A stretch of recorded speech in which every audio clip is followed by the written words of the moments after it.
Instead, you completely financed the lives of two adults who didn't even respect you enough to invite you to their wedding. When I left Mr. Weber's office, I had a complete plan. First, I would change all the locks on my house. Second, I would install a security system with cameras to protect myself from future surprise visits. Third, I would open a new bank account at a different bank where they had no contact. And fourth, I would start living the life I had postponed for years. My next stop was the hardware store. The owner, Mr. Summer, had known me for years because I was always buying things to fix Max and Lena's apartment. This time was different. Mrs. Richter, what brings you here today? Another emergency with your son? He asked with the familiarity of a person who had silently witnessed my wasted generosity. No, Mr. Summer. This time it's for my own house. I need to change all the locks, and I want them to be of the best quality. He looked at me surprised but asked no questions. While I was choosing the locks, his son Ethan, who installed security systems, came by. It was Providence in action. Ethan, I told him, I also need to install surveillance cameras. Go on. The complete system. The price is not an issue. While they were preparing everything for the installation the next day, I received a call from an unknown number. It was Lena calling from someone else's phone because I had blocked her number after the previous day's confrontation. Renate, it's Lena. Please don't hang up. We need to talk like civilized adults. Speak, I said dryly. Listen, I understand you're upset about the wedding. It was a mistake. Max and I have talked about it, and we want to make it up to you. How about we have a special dinner to celebrate our wedding with you? We can do it at your house, cook together like we used to. The manipulation in her words was so obvious that I almost had to laugh. Lena, how much rent do you owe exactly? The silence on the other end confirmed that I had hit a nerve. Well, it's 2 months. $1,000 total. But I'm not just calling for that, Renati. We really miss you in our lives. Do you miss me or my money? I asked directly. Both, she replied with a surprising honesty.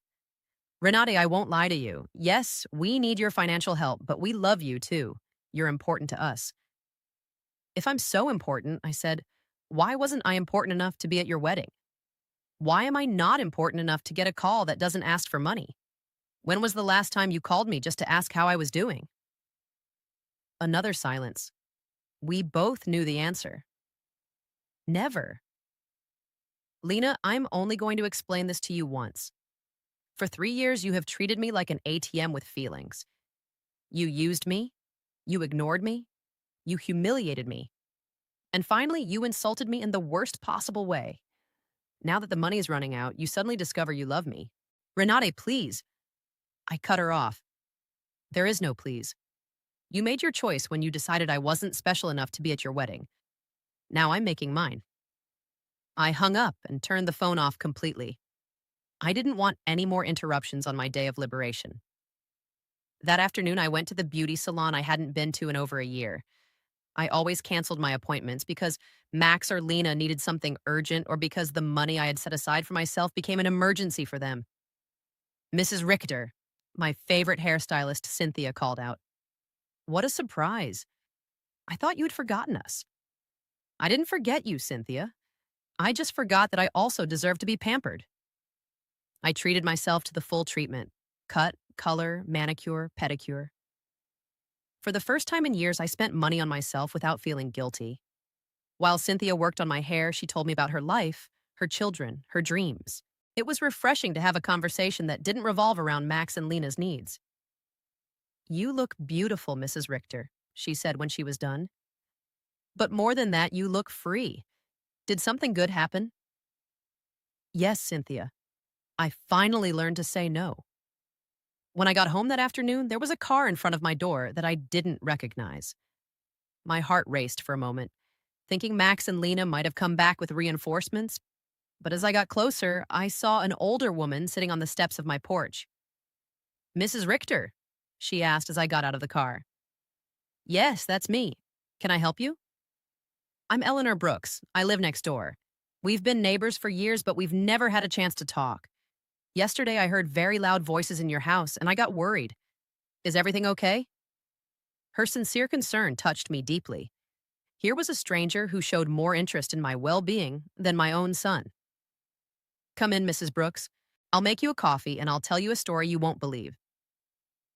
While I was making coffee, I told her the whole situation. Eleanor listened without interrupting, nodding occasionally. And when I finished my story, her eyes were filled with tears. Mrs. Richter, she said, you did the right thing. I went through something similar with my daughter 5 years ago. I also thought it was my duty to finance her adult life.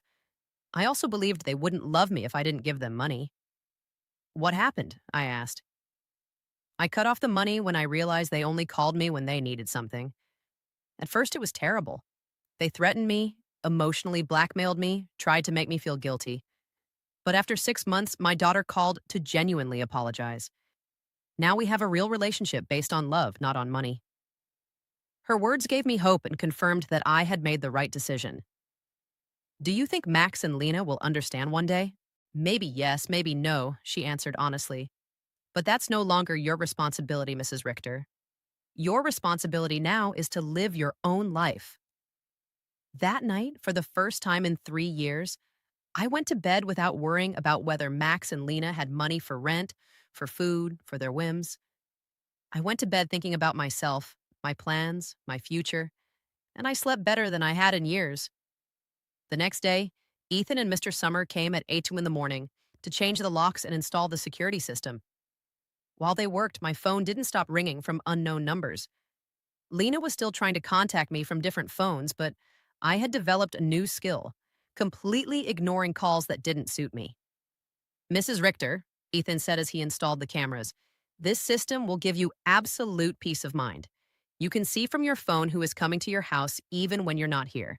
And if someone breaks in without permission, an alert is automatically sent to the police. The irony was not lost on me. I was installing a security system to protect myself from my own son, but it didn't hurt as much as it used to. It was simply a practical measure to maintain my newfound peace. While they were working, I decided to do something I hadn't done in years, call my sister Diana in Chicago. We had lost touch because every time we talked, I would tell her about Max and Lena's successes, about how much money I had spent on them, about how proud I was to be able to help them. I now realized that our conversations had become financial reports disguised as family news. Renate, Diana answered, surprised. Sister, how are you? We haven't spoken in months. I'm good, Diana. Better than good. I'm calling you to tell you that I've finally come to my senses. I told her the whole story from the beginning. The secret wedding, the humiliation, the visit with the lawyer, my decision to cut off the funding. Diana listened to me in silence. And when I was done, her answer surprised me. Renate, sister, it was about time. Every time we spoke, it broke my heart to hear you brag about how much money you gave them, as if love could be measured in dollars. I wanted to tell you something, but I didn't know how. What did you want to tell me? That Max never spoke lovingly about you when I saw him at family gatherings. It was always, my mom helped me with this, or my mom bought me that, but never I miss my mom, or I love my mom. It was as if you were a service provider, not a person. Her words hurt, but it was a necessary pain. Like when a doctor cleans an infected wound. It hurts, but it's part of the healing. You know what else I noticed? Diana continued. Lena always spoke about you in the future tense. When Renate is no longer here, we can remodel her house. Or, when we inherit, we will invest in the business. As if they were waiting for you to die to really live. This revelation hit me like a bucket of ice water. They didn't just see me as an ATM. They saw me as a temporary obstacle between them and their money. While I was trying to make them happy, they were planning their future without me. After talking with Diana, I sat in my kitchen processing all this information. Years of marriage to a man who truly loved me, 35 years of raising my son alone after my husband's death, and 3 years of financing 2 adults who saw me as a $3,400 obstacle. The doorbell rang, and on the new cameras, I saw it was Eleanor with a mug in her hands. I opened the door, and she handed me a fresh brewed coffee. I thought you might need some company after everything you told me yesterday, she said, with that sincere smile I'd already come to appreciate. We sat in my living room and Eleanor told me more details from her own experience. My daughter said the exact same thing to me that Lena says to you. You're like a second mom to me. We're special to you. Everything will be ours one day anyway. Those are rehearsed phrases, Mrs. Richter. They learn them from the Emotional Manipulation Handbook. Do you think such a handbook exists? I asked half jokingly. Not officially, but it seems everyone reads from the same book. Chapter 1 is Make Her Feel Indispensable. Chapter 2 is Create Constant Financial Emergencies. Chapter 3 is When She Resists, Question Her Mental Health. We laughed, but it was a bitter laugh. It was both funny and tragic to recognize such predictable patterns in our own children's behavior. Did you ever feel guilty for cutting off the money? I asked Eleanor. Every single day for the first 3 months, she answered honestly. But then I started to see the results. My daughter had to get a second job. Her husband stopped playing golf every weekend and started looking for extra work. They learned to live within their means. And more importantly, they learned that I was a person, not a resource. That afternoon, I decided to do something I had postponed for years: visit my husband's grave. I always made excuses not to go because Max or Lena needed something urgent or because the taxi fare was better invested in one of their emergencies. The cemetery was quiet and beautiful. Robert's grave looked a bit neglected because I hadn't been there to clean it in months. I sat on the grass next to his headstone and talked to him as if he were alive. Robert, my love, I think I lost myself for a while. After you left, I put all my energy into Max. I wanted to be the best mother in the world, thinking somehow he would grow up without a father. But I think in the process, I forgot to be myself. The wind blew gently, and for a moment, I felt like he was listening to me. Our son has become someone I don't recognize. Or maybe he was always like this, and I didn't want to see it. His wife as well, you know how she is. The money you left for me to live peacefully, I spent it taking care of them. But not anymore, my love. I have learned. I cleaned his grave, replaced the withered flowers with new ones, and stayed there for another hour, simply enjoying the peace. For the first time in years, I was not in a hurry to get home to solve a crisis for Max and Lena. When I got home, there were 3 cars parked in front of my door again. My heart raced, but this time I was prepared. The cameras showed me that it was Max, Lena, and 2 other people I didn't recognize. Everyone seemed agitated, talking to each other and pointing at my house. I didn't get out of the car. Instead, I called Mr. Weber, my lawyer. Mr. Weber, they're at my house again. This time they've brought more people. What should I do? Don't get out of the car, Mrs. Richter. I'll be there right away and I'll call the police. After our conversation yesterday, I requested a temporary restraining order. They are not allowed to be on your property. Minutes later, Mr. Weber and 2 police patrol cars arrived. I watched the officers talk to Max and Lena. I saw my son gesticulate angrily. I saw Lena crying again, but this time her tears did not move me. One of the officers approached my car. Ma'am, you can get out safely. Your visitors are going to leave immediately. As I got out of the car, Max shouted at me from the street. Mom, this is ridiculous. We're your family. You can't call the police on your own son. Max, I replied with a calm that surprised even me. Family doesn't threaten lawsuits for mental incompetence. Family doesn't break into people's homes without permission. Family doesn't treat their mothers like ATMs. Lena screamed from across the street. You're going to pay us everything you owe us. We have bills you co-signed for. You can't just abandon us like this. Mr. Weber interjected. Any future communication must be through my office, and I suggest you consult with an attorney before making collection threats because my client has full documentation of all the payments she voluntarily made for 3 years. I watched them drive away in their cars, defeated but not giving up. I knew this wasn't over, but for the first time in this situation, I felt confident. I had professional help. I had emotional support from Eleanor. And more importantly, I had mental clarity about what was right and what was wrong. That night, Eleanor invited me to her house for dinner. I met her daughter, who was visiting, and I was able to see with my own eyes what a healthy family relationship looked like. They spoke respectfully to each other, asked sincerely about each other's lives, and laughed together. The daughter didn't ask for money once the entire evening. I wanted that with Max, too, I confessed to Eleanor after her daughter had left. And maybe you'll get it one day, she replied. But first, he has to learn that you are a person who deserves respect, not just a source of income. For the first time in weeks, I went to bed feeling hopeful about the future. I opened the door to my house and saw a scene I will never forget. Max was sitting on my sofa with his head in his hands. Lena was pacing back and forth like a caged animal, and an older man I didn't know was going through papers on my dining table. My papers, my personal documents. What is happening here? I asked in a voice that sounded louder than I expected. All three of them looked at me as if I were the intruder in my own house. Lena was the first to speak, and her voice carried that desperate urgency I had already heard on the phone. Renate, thank God you're here. We need to talk. Mr. Fisher is from the law firm we consulted about your situation. My situation? The question came out of my mouth with a calm that surprised me. What situation? I'm doing perfectly fine. Max finally lifted his head and looked at me with those eyes that once belonged to an innocent child and now only reflected financial panic. Mom, we went to the bank and they told us you canceled all the transfers. Mr. Klein explained that you also blocked our access to your accounts. We don't understand why you did that. Mr. Fisher, a man in his 50s, wearing a gray suit and a smile that didn't inspire confidence, approached me with an outstretched hand. Mrs. Richter, I am Dr. Fisher, a family law attorney. Your children are concerned about your mental well-being and have asked me to assess the situation. I didn't shake his hand.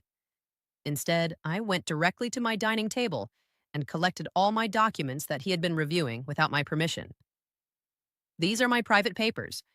You have no right to look at them without my consent. Mom. Max interjected with that condescending voice he had perfected in recent years. We're worried about you. Your behavior has been very strange lately. First, you financially cut us off without an explanation. Then you don't answer our calls. We think you might need professional help. Lena approached and tried to take my hand with that fake tenderness she reserved for moments when she needed something. Renate, honey, we know you're under a lot of stress. Maybe the loneliness is affecting you more than you think. At your age, episodes of confusion are normal. The word confusion echoed in my head like an alarm bell. Now I understood why they had brought the lawyer. It wasn't about helping me. It was about declaring me mentally incompetent and taking control of my finances. The same woman who had told me they only invited special people to their wedding was now treating me like a senile old lady. I am not confused, I said with a firmness that silenced everyone. I am clearer than I have been in years, and you are going to leave my house right now. Mr. Fisher interjected with that professional voice lawyers use when they want to sound reasonable. Mrs. Richter, I understand you feel overwhelmed, but your children have a right to intervene if they believe your ability to make financial decisions is impaired. They have documented several concerning behaviors. Concerning behaviors? The laugh that came from my throat was hoarse, almost cruel. Like what? Deciding that my money belongs to me? Deciding to no longer finance the lives of two adults who treat me like trash? Lena jumped up as if I had slapped her. We never treated you badly. You are part of our family. Everything you have will belong to us one day anyway. We are just speeding up the process. There was the naked, unvarnished truth. Everything I had would one day belong to them. In their minds, I was already dead, and they were just collecting their inheritance in advance. It didn't matter if I had 70 years or 70 days left. To them, I was just an ATM with legs that had become problematic. Out, I said, pointing to the door. All three of you get out of my house. Max stood up with that angry, childlike face he made when he didn't get his way. Mom, we can't just leave. We have obligations. The rent, the car payments, the credit card you co-signed for. You can't just cut us off from one day to the next. I can't? My voice rose for the first time in the entire conversation. Who says I can't? For years, I have paid rent that wasn't even in my name. I filled a refrigerator in a house where I was not welcome. I financed a life that clearly had no place for me. Mr. Fisher took a folder from his briefcase and placed it on my table. Mrs. Richter, we have prepared some documents that could facilitate this transition. A power of attorney that would allow Max and Lena to manage your finances more efficiently. This would just be temporary until you feel better. I took the folder and, without even opening it, threw it directly into the trash can. The only transition that is going to happen here is yours to the front door. Lena started to cry, but they weren't tears of sadness. They were tears of frustration, of contained rage. You can't do this to us, Renate. We were counting on you. We made plans based on your support. We bought things. We took on financial obligations because we knew we could count on you. Obligations based on my money, I replied. Not on my well-being, not on my happiness, not on my company, just on my money. And now that I have decided that my money is better used in my own life, I'm suddenly a confused old woman who needs legal guardianship. Max tried to approach me, but I took a step back. He was no longer the boy who ran into my arms when he had nightmares. He was a 35-year-old man who saw his mother as an obstacle between himself and a comfortable life financed by others. "Mom, we made mistakes," he said in a voice that was supposed to sound remorseful. "The wedding was a misunderstanding. Lena was nervous. I was under pressure. We can fix this if you just become reasonable again." Reasonable? The word tasted bitter in my mouth. Being reasonable means continuing to pay for your life while you treat me like a stranger. It means pretending it doesn't hurt to have been excluded from the most important day of my only son's life.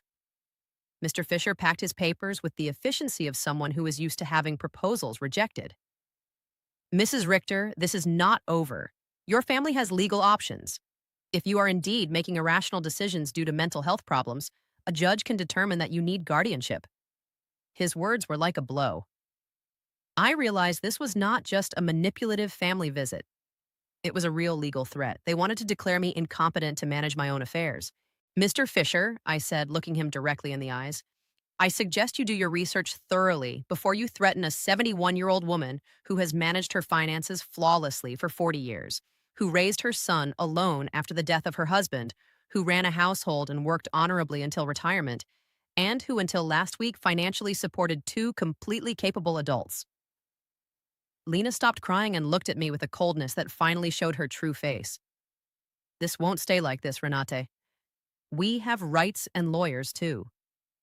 "Perfect," I replied. "Hire all the lawyers you want. With your own money, of course, because mine is no longer available to finance your legal tantrums." The three of them walked to the door with the wounded dignity of people who are not used to being told no. Before he went out, Max turned to me one last time. "Mom, this is going to end very badly for you. You're going to end up alone with no one to take care of you when you really need it." "Max," I said with deep sadness but also with crystalline clarity, "I am already alone. The difference is that now it's by my own choice, not by your neglect." As I closed the door behind them, I stood in my living room, surrounded by the most beautiful silence I had heard in years. It was the silence of freedom. That night, I couldn't sleep, but not out of sadness or regret. It was out of adrenaline from having reclaimed control of my own life. I lay awake in bed, planning my next steps like a general preparing for a battle. If Max and Lena wanted to fight, I would give them a war. But it would be a war I would fight with intelligence, not with emotion. At 6:00 in the morning, I was already dressed and ready to go. My first stop was the office of attorney Mr. Weber, a man I had met years ago when I was handling my husband's will. Unlike Mr. Fisher, whom Max and Lena had brought, Mr. Weber had an impeccable reputation and specialized in protecting the rights of the elderly. "Mrs. Richter," he told me as I explained the situation, "what your children tried to do yesterday is more common than you think. It's called elder financial abuse, and it's a federal crime. The fact that they entered your house without permission and reviewed your private documents also constitutes a violation." His words both calmed and worried me. They calmed me because they confirmed I wasn't crazy, that what had happened was truly abusive. They worried me because I realized the situation was more serious than I had thought. "We have to document everything," Mr. Weber continued. "Every transfer, every gift, every time they pressured you for money. We will also change your will to protect your assets from future manipulation attempts." We spent 3 hours reviewing my financial records. Mr. Weber whistled when he saw the total sum, $33,400 in 3 years. "Mrs. Richter, with this money, you could have lived comfortably, traveled, and enjoyed your retirement.